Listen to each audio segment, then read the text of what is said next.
Helicopter कहिए या उड़न खटोला, भारत का जो लोकतंत्र है और लोकतंत्र में जो चुनाव होते हैं उसमें उड़न खटोले का खासा महत्व है। जहां क्राउड न भी जुट रही हो, जहां भीड़ न भी जुट रही हो, वहां जब उड़न खटोला आने लगता है तो धूल उड़ती है और धूल उड़ने के साथ साथ जो गर्दो गुबार उड़ता है। ये देखिए कि हम इस वक्त बरहेट जो विधानसभा है, जहां से मुख्यमंत्री हेमंत सोरेन फिर से उम्मीदवार है, उसका एक चंदन पहाड़ी नाम का ब्लॉक है और वहां से गमलियाल हेम्ब्रम को भारतीय जनता पार्टी ने अपना उम्मीदवार बनाया है। यहाँ आप देखेंगे कि जो धूल उड़ी, मगर उसके बावजूद हमारे लिए भी मुश्किल होता है कि हम इस तरीके से कवर करें, मगर आपको दिखाना है कि किस तरीके से जो भारत के भीतर, भारत के अलग अलग जगहों पर जिस तरीके से लोकतांत्रिक जो व्यवस्था है और उसमें जो उड़न खटोले का या कहें कि हेलीकॉप्टर का जो पूरा आकर्षण है। यहाँ अभी बाबूलाल मरांडी जो कि पूर्व मुख्यमंत्री रहे हैं, भारतीय जनता पार्टी में जिस तरीके से अपने पार्टी का विलय किया और भारतीय जनता पार्टी के जो प्रत्याशी हैं गमलियाल हेम्ब्रम, उनके पक्ष में प्रचार करने के लिए बाबूलाल मरांडी का ये पहला जनसभा है। इस तरीके से भी समझिए कि पहले फेज का जो झारखंड के भीतर चुनाव प्रचार थम चुका है। कल पहले चरण के लिए वोट डलेंगे और वैसे में यहाँ पर जो है बाबूलाल मरांडी आए हुए हैं, उनके साथ देखना होगा कि और कौन आए हुए हैं। ये बहुत क्रूशियल सीट है विधानसभा के, जो झारखंड के जो चुनाव हो रहे हैं उसमें ये बहुत महत्वपूर्ण और क्रूशियल सीट है। इस लिहाज से भी क्योंकि यहाँ जिन्हें उम्मीदवार बनाया है या फिर जिन्हें और उम्मीदवार बनाने की कोशिश थी भारतीय जनता पार्टी की ओर से, सिद्धू कान्हू की एक लीगेसी की बातचीत होती है।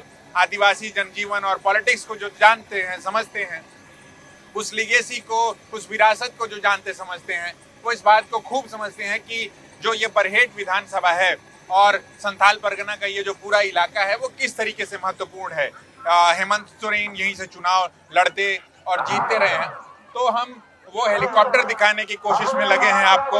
और हेलीकॉप्टर जिस तरीके से आया है तो उसने हमको ऊपर से नीचे तक बिल्कुल धूल से भर दिया है, मगर उसके बावजूद हम आपको वो उड़न खटोला दिखाना चाहते हैं, वो हेलीकॉप्टर दिखाना चाहते हैं कि किस तरीके से हेलीकॉप्टर का आकर्षण अभी भी भले ही आपको महानगरों में इस तरीके से ना दिखाई पड़े, है ना।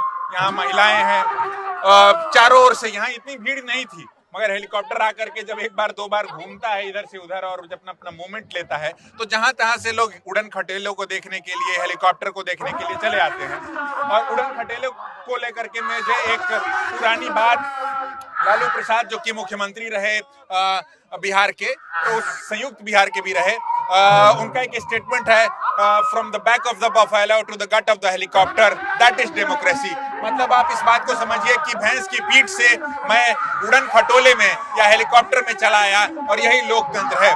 तो लोकतंत्र का एक तरीके से ये भी तौर तरीका है, नमूना है। हेलीकॉप्टर इस दौरान जो है किराए पर लिए जाते हैं और जब तक नेता हेलीकॉप्टर से नहीं उड़ने लगता है तब तक माना नहीं जाता कि वो जो है नेता हो गया।